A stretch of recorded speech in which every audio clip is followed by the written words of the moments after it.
Matt, my lawyer friend, that is a horrible, horrible story. That's like trapped in a hot elevator on seafood delivery day bad. Listeners, this is worst case scenario week on Run a Profitable Gym. Lawyer Matthew Becker just told me a business horror story that will make your toes curl. We're going to share some of this stuff with you today, and Matthew's going to help you avoid problems. At the very least, you can feel better about your own bad days when you hear about the bad days that other gym owners have from time to time. Do me a favor, before we get to that, hit like and subscribe wherever you're watching or listening. I really appreciate it. Now, Matthew Becker is the owner of gymlawyers.com. He's the former owner of a gym in Pittsburgh. He's here to tell us about partnerships from hell and all the things that can go wrong and make your day a living nightmare. Before we do that, we're going to note that the scenarios we're going to talk about here have all been anonymized or even fictionalized just to protect the identities of people involved. But you're going to find that the stuff that we're talking about is all too common. You don't have to think very far before you can find something like this that happened in the real world. So, Matthew, welcome. How are you doing today? Are you ready to get dirty? Hey, Mike. Great. I'm fantastic. Yeah, thanks for having me on again. It's always a pleasure to hop on here and talk to you guys. I was quoted once on a different podcast to say I live in the worst case scenario, and literally they quoted that. Like, they still quote it to this day that that's what. But that's why lawyers are around. What's the worst that can happen? How do we prepare for that? And that's kind of what we're going to do today. And listeners, we're going to give you some fun stuff to make you laugh and maybe even shiver a little bit. But then we're going to give you some solutions and some ideas to how to stay out of the muck so you don't need to wade through it. So, Matthew, let's talk about some horror stories here. And I'll go first. Like, there's a classic one, and it happens in partnerships all over the world, and it's one owner wants to date members, the other one maybe thinks that's a bad idea. What other stuff have you seen that causes major friction that gets legal very fast? Oh, sure. So, maybe one partner wants to spin off and start their own supplement company. And, this can go one of two ways. They would then put all of their time and effort into that supplement company and just don't go and do anything in the gym at all. Or even worst case is they start to siphon off gym company money in order to fund the startup of the supplement company without telling any of the other partners. That sounds pretty that could be very common, right? Like I see that kind of stuff happening where you've got entrepreneurs and they just think of I have a business. I would like to chase that shiny object over there, but maybe I'll take a little from this and that and the other. And that's basically, I think, that happens more often than you would think. Mm-hmm. And here, I'll give you another one related to that. What if two partners start the gym company and one partner just doesn't feel like doing anything at all? Yeah. Oh, that is the number one reason that partners call me, or one partner calls me to say how do I get my partner out of the business? Because, we were in this and a year in, they realized it's not all roses and cupcakes or whatever running a gym. It's very rewarding, but it's tough business sometimes. And so they just don't do anything. They go back to their corporate job. They stop coaching. They disappear. That is also a really common one. I'm chained to a deadbeat. Yeah, right. Yeah, and then you're chained to them and you got to share profits with them because they're partners. Or how about this one, Matthew? Worse than that. What if there's no profits? The gym is dying, needs additional cash. And one partner says to the other, hey, we both got to kick in 10 grand. And the other guy's like, sorry, you're breaking up here, dude. Yeah, I don't know. For some reason, my bank account's locked down. I never got your message. What else you got? Yeah. A common one that I'll use when I'm talking to partnerships and putting together operating agreements is, one partner becomes the nutrition guru in the gym, and they start to build a nutrition practice in the gym, but they start to get a lot of traction. And so they decide they're going to go online and build a nutrition practice online. And all of a sudden they start siphoning off the gym's nutrition clients. Well, that's a loss of revenue for the gym company and a gain of revenue for this individual partner who's over here now operating their completely independent business. That can cause a lot of problems between partnerships because it's you're now benefiting from what we did together in the gym. Uh-huh. What about this one? What about illegal activities? One partner starts doing something that's, clearly not legal. Yep. Selling drugs, smoking weed outside the gym. If you're in a state where that's not legal, between classes, during classes, dare I say.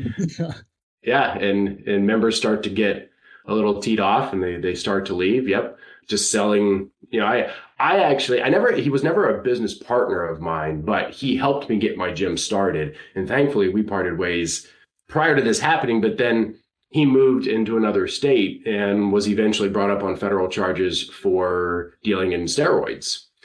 So things like that can happen. Yeah, that's actually like, sadly, that is a gym funding plan. That's part of a business plan for some gyms, and it's not good. And there's other aspects of like illegal stuff, like I'm not paying these taxes, I'm not declaring this stuff, I'm not doing these things that should be that are required. I just refuse to do it. One partner wants to check the boxes, the other one doesn't, and all of a sudden you've got gaping holes where all sorts of problems are going to start to leak in.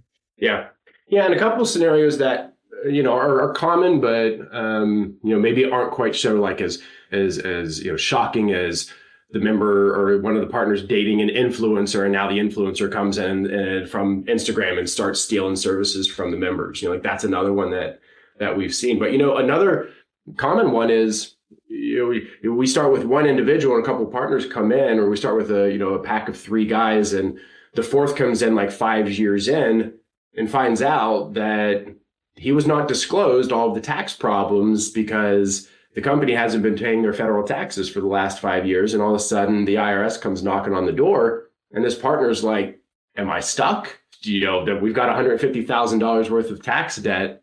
I was never told about this before I bought in. That's another problems that crop up when partners join that they weren't exposed to prior. That's another common one that we get. What do I do now? What about this one? What about substances, drugs, alcohol? We mentioned a little bit, but like massive personal problems. Like 2 partners start a gym, one partner gets a very crippling addiction that kind of spirals out of control, and all of a sudden everything is bad. And it could be like theft from the business. It could just be absenteeism. It could be, anything else. What happens there? You seen that? No, yeah. I've seen that in my own personal experience, not as a gym lawyer, but as a gym owner, where one of the gym owners does that. They develop an alcohol addiction. They show up hungover the next day to coach the 5 a.m. class. They disappear for a week on end, only to find out that they're binge drinking in a hotel room somewhere, and the gym is just like barely holding on. Because the coach who's supposed to be there as the operating coach isn't there, and the partner is having to then come in and try to operate the business, even though they were just supposed to be sort of like the back end business side of it, while the other coach was supposed to be the day-to-day operations. And that is, that one I'd forgotten about that one in my own personal life, but yeah, that is a situation that happens. How about this one? And this is interesting in the climate of our times where there's a lot of rage going on based on a whole bunch of different things. What if one partner decides, I want to speak out on this political issue very broadly on all of our platforms, and the other partner thinks maybe that's a bad idea? Have you ever seen something like that? Yep. That with coaches as well, especially. Happened 4 years ago. It's probably going to happen again. Gym owners, get ready over the next couple of months. There's an election coming down in the States, I hear. Yep, and it's going to be a hot one. Yeah, to say the least. And it's partners, whether it's coaches, sometimes it's even members. That's just a topic. What is it? You never talk about money and politics, right? And so, politics is a big one. And when one coach is very adamant about flying their flag and the other coach is trying to keep the peace, that also can cause some big problems. Now, with that one, we hope it really only comes up every 4 years. And so it's not like in the interim, we really have to worry about that one too much, but it is a problem. Yeah. I mean, I can think of off the top of my head about 10 issues right now that I would be terrified to post about. Yeah. There's so much stuff going on right now, and like it gets heated fast, and I could see that becoming a partner issue. Or something, I'll throw one last one out there. One partner, something like the George Floyd situation that happened down here a number of years ago, and gyms were scrambling for like, what do we do? How do we show support? Are we not going to show support? Are we going to do this or that? And then you end up with 2 partners who are butting heads about, they may agree politically, but one partner doesn't really want to get the gym quote unquote involved in that kind of a situation, while the other partner does want to go out and be a forward voice about that. And that also can cause some massive butting of heads between partners. Is the gym a political platform for whatever issue, right? That becomes a huge one, and there are consequences to each decision. Let's do this. Let's dial in now on a specific scenario with the idea that many of the things that we've talked about, listeners, things that you are dealing with in your partnerships or things that you see in the community, all of this is going to come down to some partnership issues that Matthew's going to help you solve. So lay out something, Matthew, a scenario that we can kind of hang our hat on here for the rest of this discussion. Tell us what is going on, and then we'll get into how we prevent this, how we deal with it, that kind of stuff. Here's a scenario. Yeah. So this is we're just going to kind of refer to this as like the triggering event. So everything we've talked up to about to this point is sort of like various triggering events that are common in the gym space. And the one thing that I want the gym owner who's listening to this to really hold on to throughout the entire conversation is, as this snowballs and snowballs and snowballs, preparation from the beginning is going to be the name of the game. And so we can head off a lot of this stuff if we've prepared for it properly, because somebody like me lives in this worst case scenario. Okay. All right, so the fact pattern, if you will, the law school fact pattern. One guy starts up a gym, and he's the regular guy who became a CrossFit member, grew a passion for it. We'll just call it a CrossFit gym. I don't care. Call it a functional fitness gym, whatever it is. He became a member. He grew passionate about it. He decided that he doesn't like his corporate job, and he wants to go start his own gym. So he does. He goes and he opens up a gym. 1 year in, realizes, you know what? This is a little bit more difficult to grow and grow and grow than I thought it was going to be. I need some help. I need some financial help. And he didn't call Two Brain Business for mentorship. We'll just say that That's right now. He has not made that important decision. Keep going. Right. Which is also always get mentorship. Okay. So he doesn't have a mentor. So he's got to bring some people in. He needs some operations help. He needs some influx of money. So he brings in 2 other partners. So again, these were not partners of the gym originally. We're now buying them in. This is his baby, and he's getting help. That's right. So these 2 other people come in, and they are now a partnership of 3. Okay. We'll just say they have a limited liability company, because that's the easiest thing to talk about versus corporations and shareholders and everything else. They just have a run-of-the-mill limited liability company. They're now 3 partners.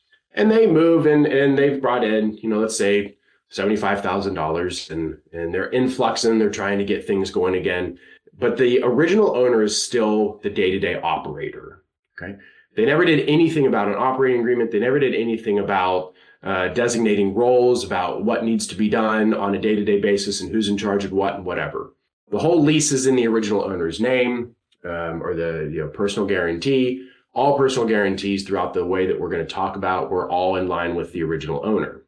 The original owner didn't have any membership agreements. Never talked to anybody about registering the gym with the state, doesn't have any employment contracts, nothing like that. He was just shooting from the hip because that's the way the old gym owner did it. So this is the way he's doing it. Okay. Because he's there day to day, he starts to develop a little bit of a thing for one of the members. And and it starts innocent. It starts just with maybe a couple tactile cues here and there. Maybe they meet up out in the parking lot after the gym a little bit. There, maybe he needs some waivers, language about personal contact. Anyway, sure enough, it starts to get out because they can't keep it quiet forever. Gym social events, they're seen a little bit too close together. All right. Some rumors start to crop up in the gym, and suddenly some members start to have an issue with this. And because some of the members start to have an issue with this, they think the coach is giving favoritism. They just don't like the fact that there's this commingling of the coach with the member because it's not very professional. So they start to back out. Now all of a sudden, the 2 partners catch wind of this. And they're like, well, oh, crap. We're not there in the day-to-day operations, and this is going to go bad. It feels bad already. They smell something going south. Yep. So they start to really worry. Now coaches are starting to back out because they're feeling like, or some of the other coaches, because they're feeling like this coach, he's not doing a good job. He's showing too much favoritism to the member. He's not treating other members properly. I'll throw this at you. Maybe this member suddenly has keys to the building and is showing up at weird times. There you go. Yep. That stuff also happens a lot, right? Okay. So we have this triggering event that is now going to snowball into big problems. Okay. So suddenly, because all these members are backing out and the coaches are the other employees are starting to have issues with this, the 2 members who came in and brought their money in, who really just wanted to be a part of this and help this guy out, are really starting to get cold feet, and they want to run for the hills. We didn't sign up for this level of risk. That's right. We got to get out. We got to get out of here. Okay. I don't care about our investment money. Just get us out. Right. And that brings us to the first problem, because what I said a few minutes ago was they just gave this guy money, walked in, were considered partners, and never did anything formally about it legally. There's no purchase agreements. There's no operating agreement. There's nothing in play. The problem becomes the default to most states, when there's no operating agreement saying otherwise, is that the only way you can get in and out of an LLC is by consent of all other members. And so we have a situation here where we've got two guys who won out, and the third guy, the original gym owner, who is perhaps also kind of panicking at the moment because he's realizing that he made some mistakes and he doesn't want to carry all of this on his own. So there's a potential he's not going to agree to allow these two guys out. And so how do they get out? And that's a big problem. And it's a problem that we don't have a really clear answer to, other than should have had an operating agreement. Yeah, and I'm going to jump in, Matthew. Listeners, you can think of infinite variations of this scenario that happen all the time. Maybe it's not two or three people. It's three people. Maybe it's just two. Maybe it's not sleeping with a member. Maybe it's something else. Maybe it's whatever. But you see the pattern here is that something bad is happening. There's no documentation and someone wants out. All right, Matthew, take us forward here. Yep. So we could have had buyout clauses that allow people to leave. We could have had, I've now used triggering events in two different situations, but we could have triggering events in that operating agreement if this was a scenario where, we go back to some of the other common scenarios, that third partner is now doing something illegal. That can be an automatic triggering event that allows us to actually kick that guy out of the LLC, get him out of the business, so these two new partners can try to fix things. Okay. So that's kind of like problem number one, is how do these two guys get out if they don't get the consent from the third member or the third partner to allow them out? And really the only scenario there, if he won't consent to let them out, is to basically sue him to get a court order to force these two partners out. So if you're the original gym owner and this is what happens, now you're potentially looking at already a lawsuit coming from these two other partners that you're going to have to deal with while all this other stuff is happening within the gym. That sounds horrible. At the best, if this is happening and there's no documentation, at the very least, you've got a huge problem to try and figure out what's going on, because you don't know, right? Like you just made some handshake deals with some napkins and so forth, and all of a sudden you've got partners. There's no agreements or anything like that. And that's in a best case scenario. So in the best case scenario, you are confused as hell.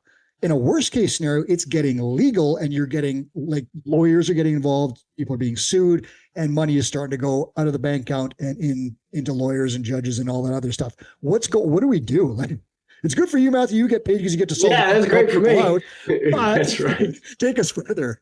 Yeah. I mean, the only thing you can really do in this situation is sit down now before any of this stuff happens.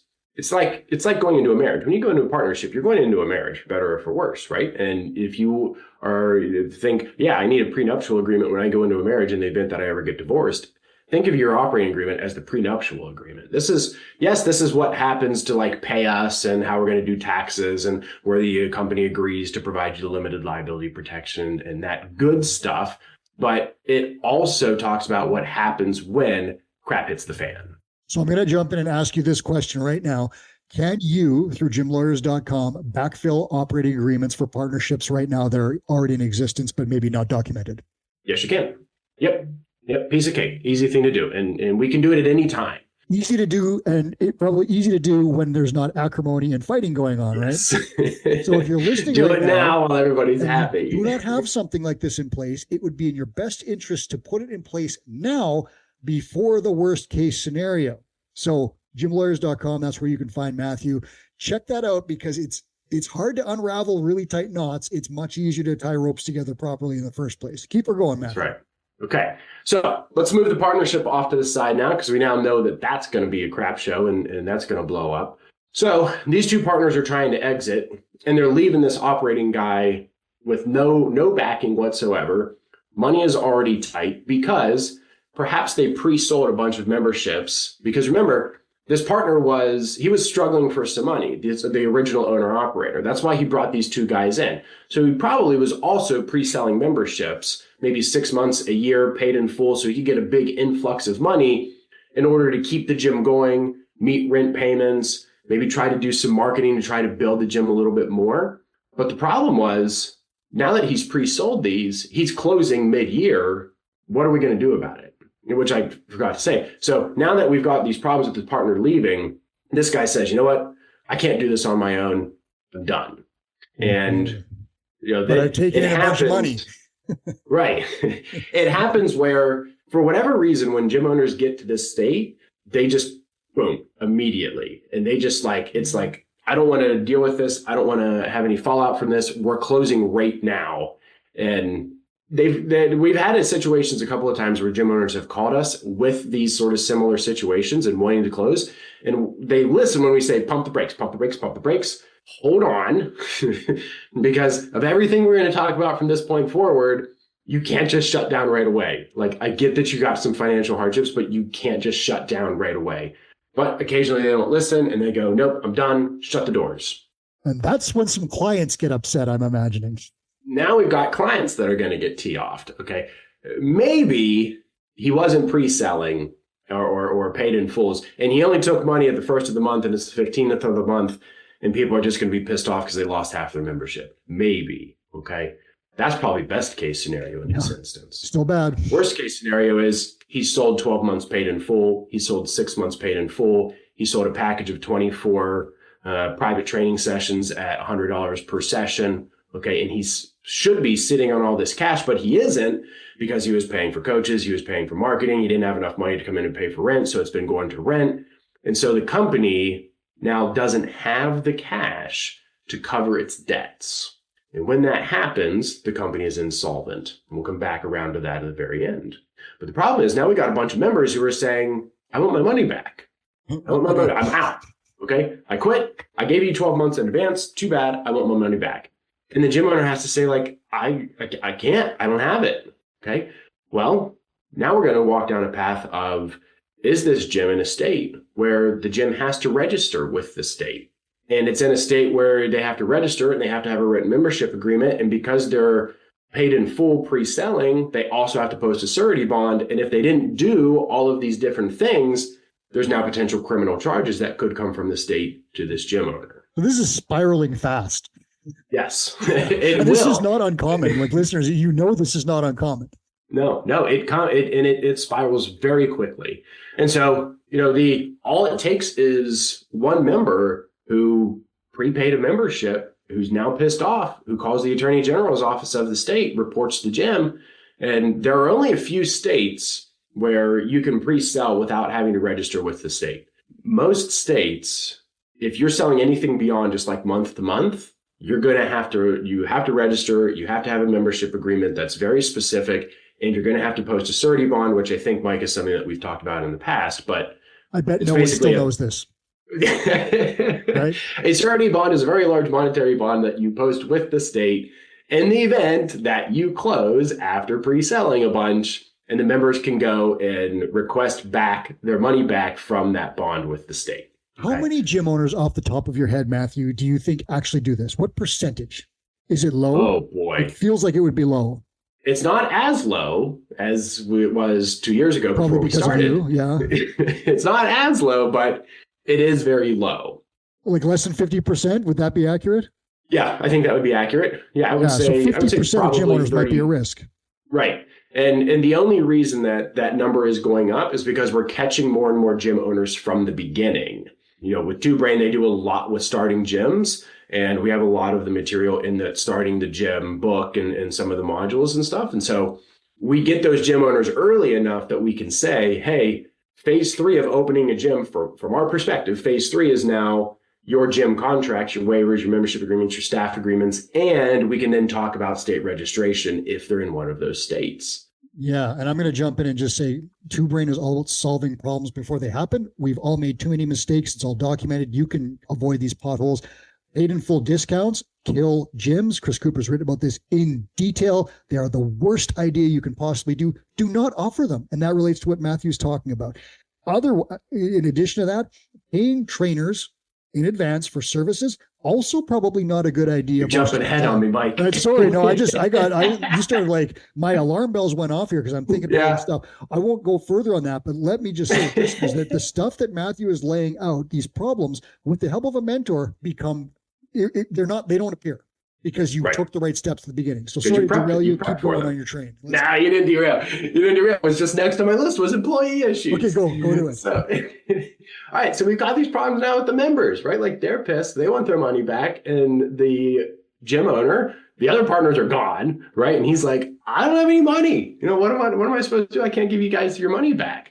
Lawsuits are going to come. We'll talk about chargebacks in a few minutes. Those are going to come. All right. But now you've got the other staff, the employees. All right. Maybe they were independent contractors. It doesn't matter. In this instance, if they're independent contractor versus employees, can you fire the employees? Do you have let's change the scenario for a second and let's assume that it was one of the other coaches who was sleeping with the member. Okay. That also happens a lot. Just as likely as one of the owners sleeping with them. Very common. Can you fire that coach? Do you have an employment agreement that says that this coach is at will and you can terminate them at any time for any reason as long as it doesn't violate the law? We've run into scenarios in these situations where the gym turns over their employment agreement to us and we look at it and it literally says in the employment agreement, the gym has to give the employee a 30-day notice and a right to cure before they can terminate them. Like that's terrible language. Yeah. Like never give your employee a right to cure under these circumstances. Things are really bad. Now you got to just try and fix them. Right. It's going to come back to bite you.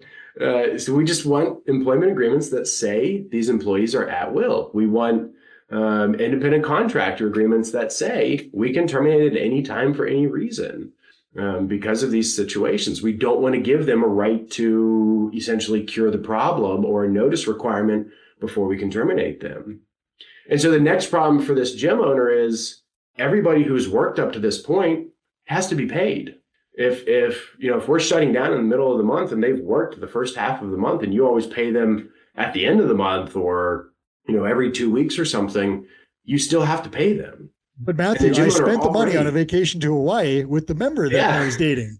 He already doesn't have any money, right? It's gone. So he now he's got issues. He's going to have wrongful termination issues. He's going to have claims wage payment collection law issues that are going to come back at him because he can't pay. And then you brought up, Michael, what do we do about the fact that we've prepaid these coaches for private training? I saw this pop up. I think it was actually in the Two Brain Facebook group earlier. I think it was just on Monday. I saw this where one of the members in there said, do you have any other way to do this? Because the system, I think it was like Wodify or Push Press or something like that. They do their payroll through that system and they have to pay the coach in advance for what they're supposed to be training that client. And then ultimately, that's the common scenario that comes up here is that client quits and the coach has already been paid to service that client. What do? Well, same thing here. The gym shuts down. The client wants their money back. The coach has already been paid to service that client. They can't service the client because the gym's closed. The gym owner doesn't have the money to give the client their money back. And what are they supposed to do? Go to the employee and say, hey, give me the money back so I can give the client the money back. It's just not a good situation. It's so bad. And this spirals just from these small little things at the very beginning. And all of a sudden, if you look at the scenario and follow what we've talked about, dating a member has equaled a partnership blow up that has litigation attached to it.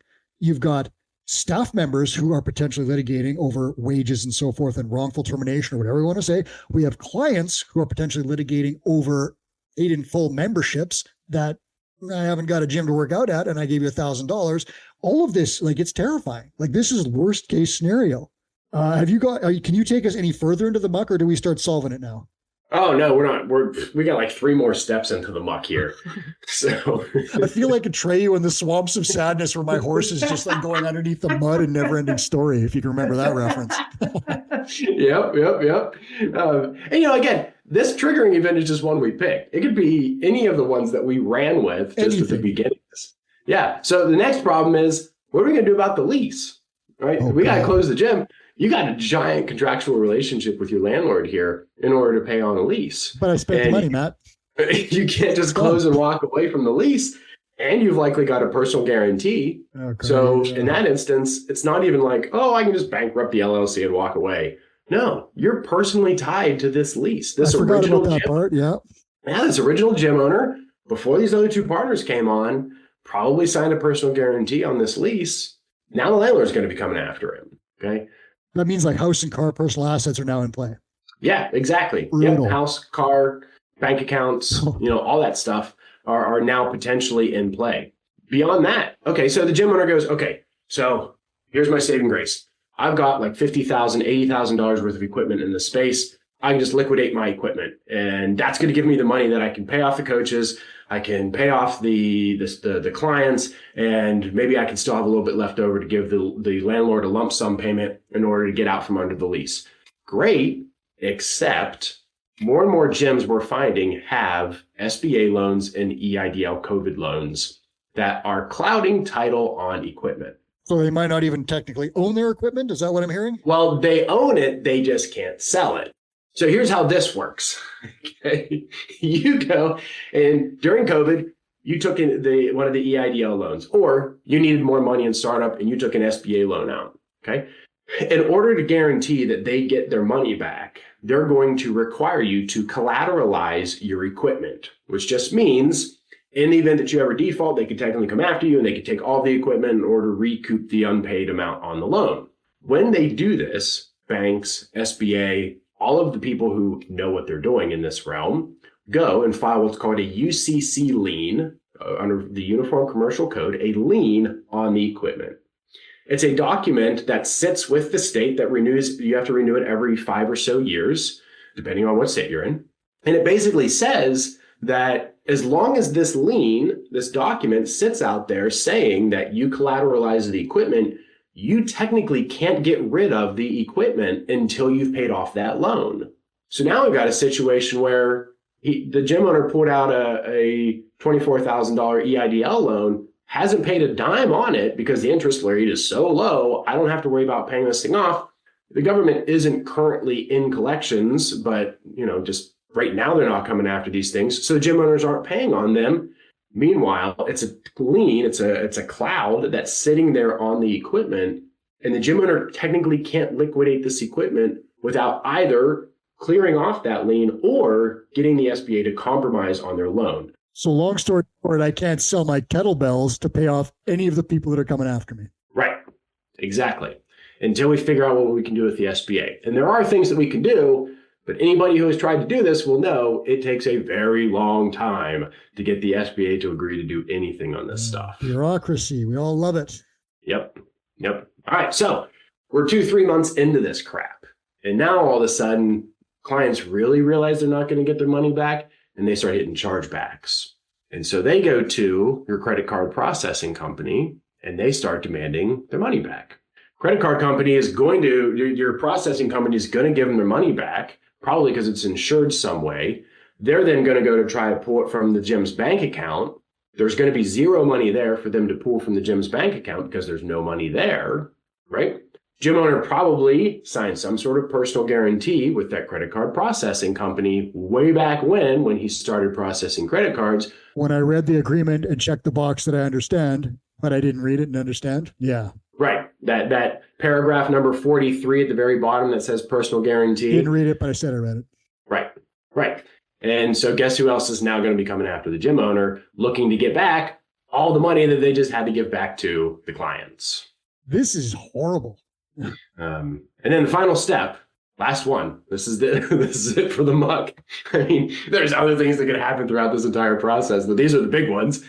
Is finally somebody decides to sue the LLC because they're just like, I'm done with this. I can't do it anymore. Perhaps the employees sue the LLC. The SBA comes after the LLC. Maybe he has a private bank loan, okay, that also has a cloud on the title, so they're going to come after the LLC. And in the end, the LLC is not going to be able to protect the gym owner because he's rendered the company insolvent. This is something you and I have mentioned in the past, Mike. There's a piercing the corporate veil, piercing the company veil, whatever you want to call it. It's a legal way of getting by that LLC and getting to the individual owners. And in this instance, there's common ways to pierce. One of them is commingling funds, like if you use company money for your personal gain, that kind of a thing. But another way is rendering the company insolvent. So pretty much anytime a gym owner does a paid in full membership and then takes that money and goes and uses it for something else and doesn't keep enough money in the bank account in order to pay that back, if they demand a refund, they've just rendered the company insolvent. And this is a big common problem just with the maintenance of LLCs and corporations, because you have to have a nest egg in the account that's going to cover the debts in the event that something comes up.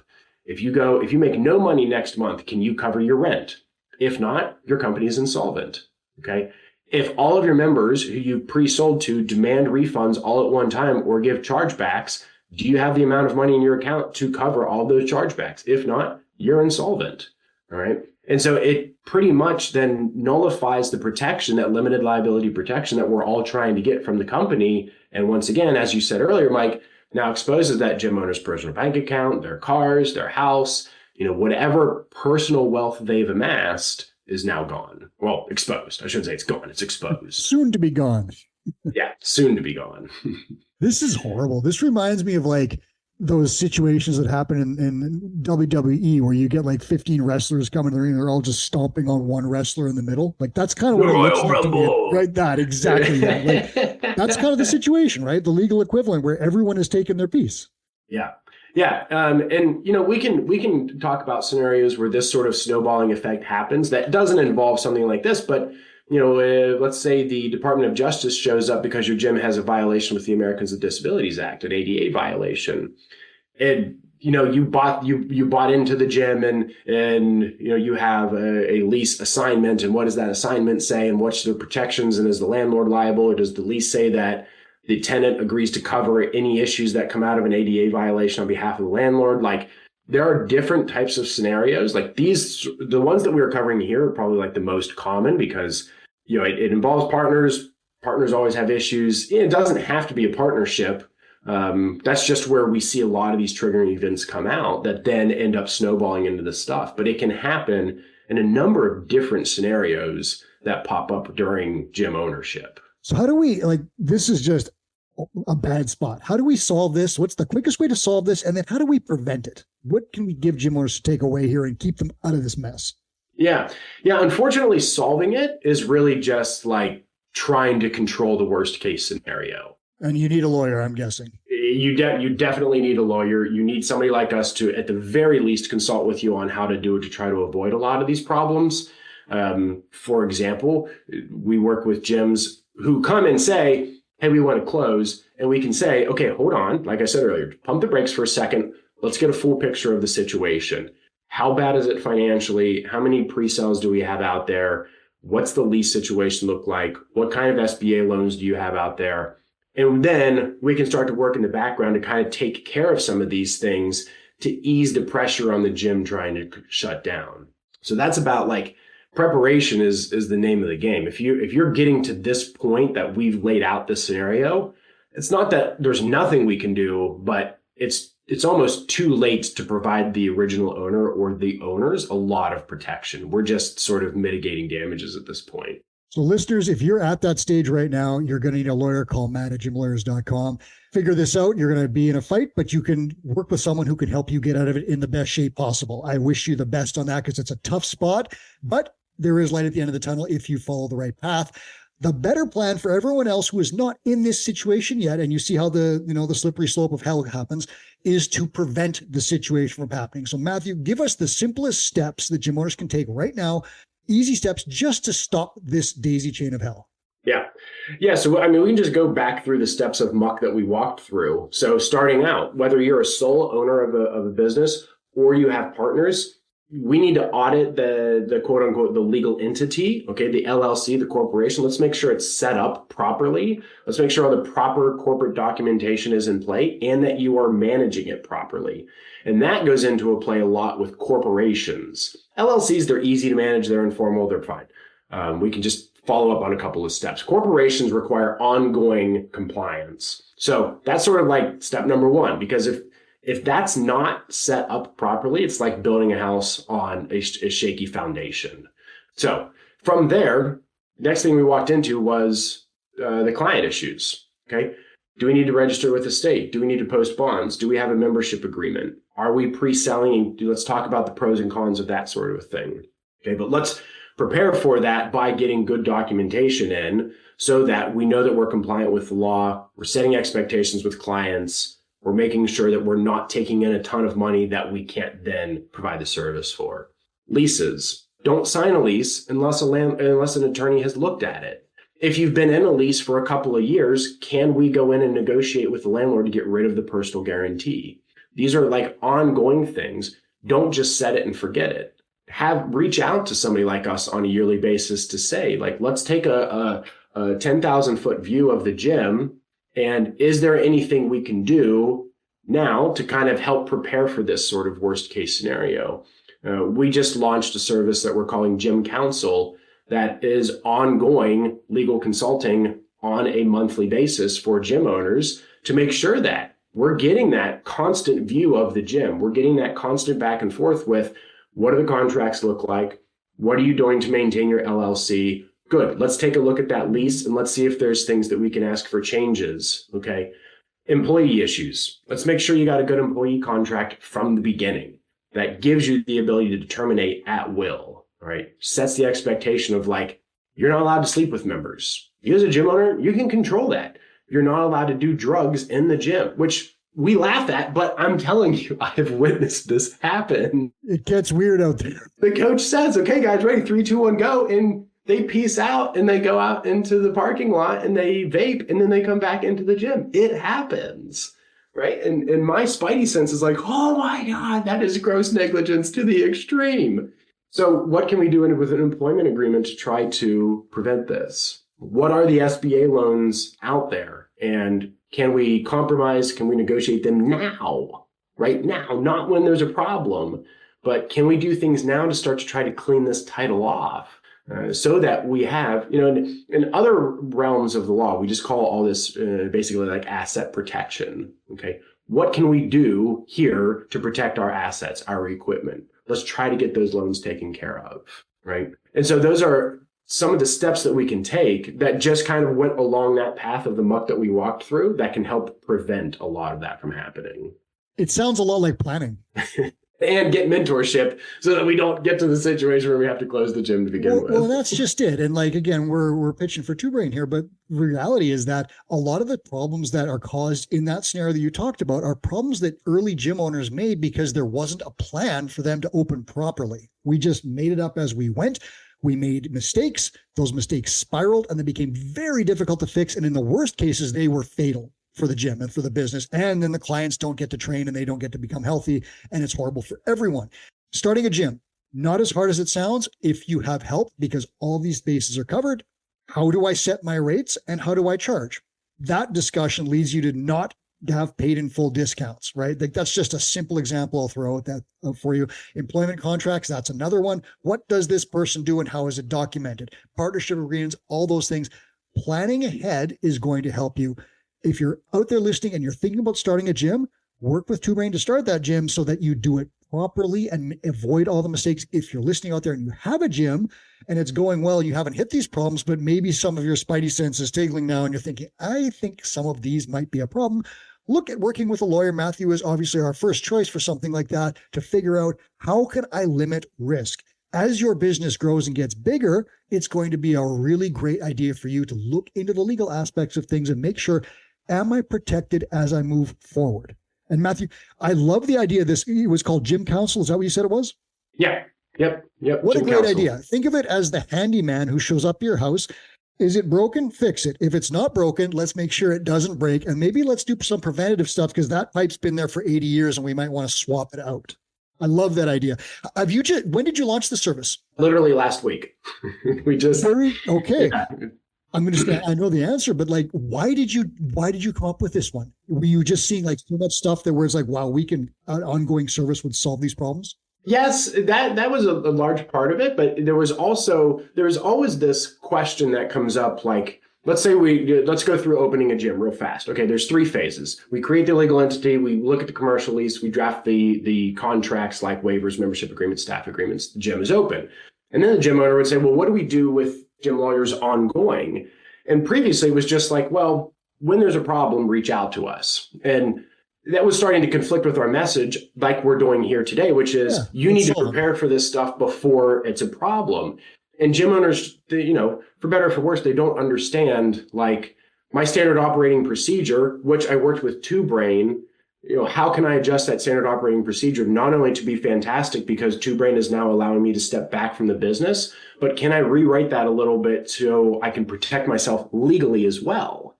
Okay. And I can go into samples for that, but it just kind of came to me that gym owners, like they need monthly mentorship, really should have somebody like an in-house counsel that they can go to just say things like, hey, you know what? Alabama just changed their overtime laws. What do I need to know about this? Okay. And we do that ongoing research and allows us to set up, we just have a standing 30-minute phone call every month with the gym owner. And, it allows us to go through like, okay, let's walk through those SOPs. Let's figure out, okay, great. Two Brain helped you set up that you're going to do quarterly reviews with your coaches.